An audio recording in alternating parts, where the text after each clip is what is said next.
Thank you, Mr. Speaker. Mr. Speaker, this is a sensitive issue for taxpayers. It's a sensitive issue for employees. It's a sensitive issue for various special interest groups around our state. We sit here today debating the merits of a pension reform proposal.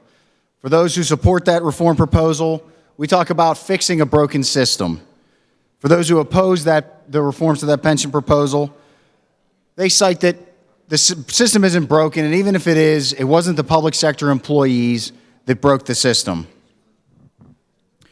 Mr. Speaker, there's validity on both sides, and I couldn't agree more with many of the things that our good colleague from Blair County mentioned earlier.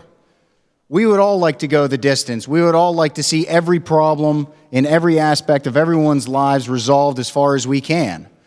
But there are certain realities. And the reality is this: we sit here today, and not to just use another analogy, but we sit here today with a pension plan that takes on water every day, every hour a new public employee enters the system or works.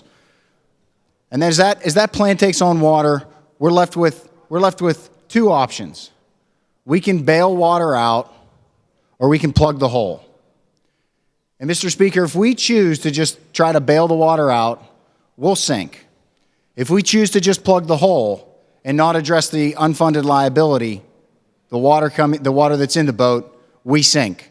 Mr. Speaker, Senate Bill 1 does both of those. Mr. Speaker, we heard prior speakers talk about private pension plans, about how private pensioners in those plans don't have a tremendous amount of savings. We heard about how the average worker doesn't have the resources to provide themselves with those pension plans. Well, Mr. Speaker, just so that we understand, by not passing Senate Bill 1, we are expecting those same workers who are not able to provide their own pension to pay for the pensions of public sector employees if we don't fix it with Senate Bill 1. We're asking those same private sector employees to pay more taxes. We heard that it would just be a small tax increase to fund the pension plans at the level with which they need to be funded. Mr. Speaker, this isn't about employees in the public sector. Mr. Speaker, this is about the taxpayers of Pennsylvania, the prosperity of the future of our state, and the next generation. We have an opportunity today.